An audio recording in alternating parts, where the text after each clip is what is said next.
یہ وہ دن ہے جب اللہ نے ظالم کو غرق کیا اور مظلوم کو نجات دی۔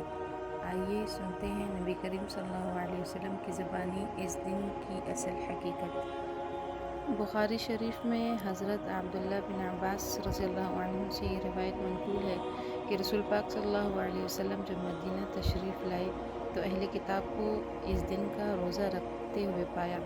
جب اس کا سبب دریافت کیا گیا تو انہوں نے کہا کہ اس دن بنی اسرائیل نے حضرت موسیٰ علیہ السلام کی معیت میں فرعون کے ظلم سے نجات پائی تھی، اور فرعون مع اپنے ساتھیوں کے دریائے نیل میں غرق ہوا۔ اس لیے بطور شکرانہ حضرت موسیٰ علیہ السلام نے اس دن کا روزہ رکھا تھا۔ حضور صلی اللہ علیہ وسلم نے فرمایا، پھر ہم اس کے تم سے زیادہ حقدار ہیں اور ان کے زیادہ قریب ہیں۔ ایک اور جگہ اس کے بارے میں حدیث ہے کہ صحابی رسول حضرت سلمہ بن اکوع رضی اللہ عنہ اور ربیع بن معوذ بن عفرہ رضی اللہ عنہ سے مروی ہے کہ رسول پاک صلی اللہ علیہ وسلم نے یوم عاشوراء کی صبح مدینہ منورہ کے آس پاس ان بستیوں میں جن میں انصار رہتے تھے یہ اطلاع بھجوائی کہ جن لوگوں نے ابھی تک کچھ کھایا پیا نہیں وہ آج کے دن سے روزہ رکھیں، اور جن لوگوں نے کھا پی لیا ہے تو وہ باقی دن کچھ نہ کچھ کھائیں، وہ سارا دن روزے کی حالت میں رہیں۔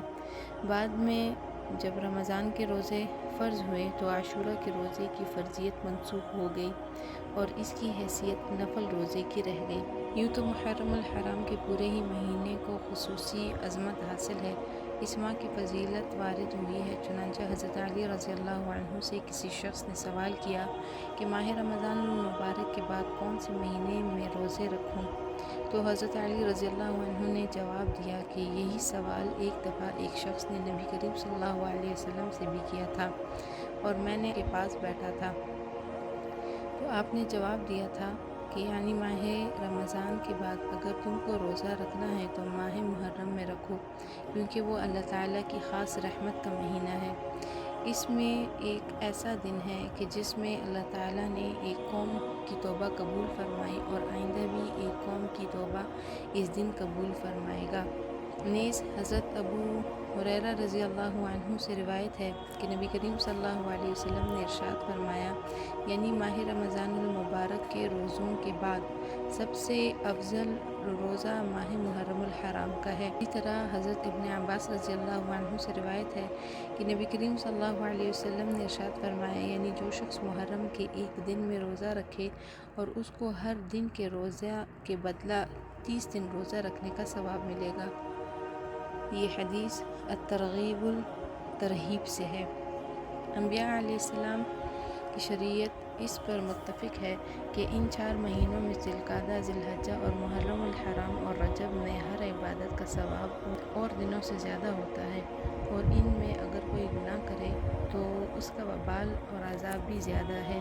امام جصاص رحمۃ اللہ علیہ نے احکام القرآن میں فرمایا کہ اس میں اشارہ اس بات کی طرف ہے کہ ان متبرک مہینوں کا خاصہ یہ ہے کہ ان میں جو شخص کوئی عبادت کرتا ہے تو اس کو بقیہ مہینوں میں بھی عبادت کی توفیق اور ہمت ہوتی ہے۔ اسی طرح جو شخص کوشش کر کے ان مہینوں میں اپنے آپ کو گناہوں سے بری اور برے کاموں سے بچائے تو سال کے باقی مہینوں میں ان کو ان برائیوں سے بچنا آسان ہو جاتا ہے۔ اس لیے ان مہینوں سے فائدہ نہ اٹھانا ایک عظیم نقصان ہے۔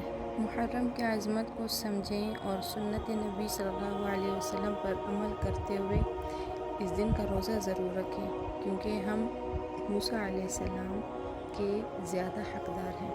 السلام علیکم۔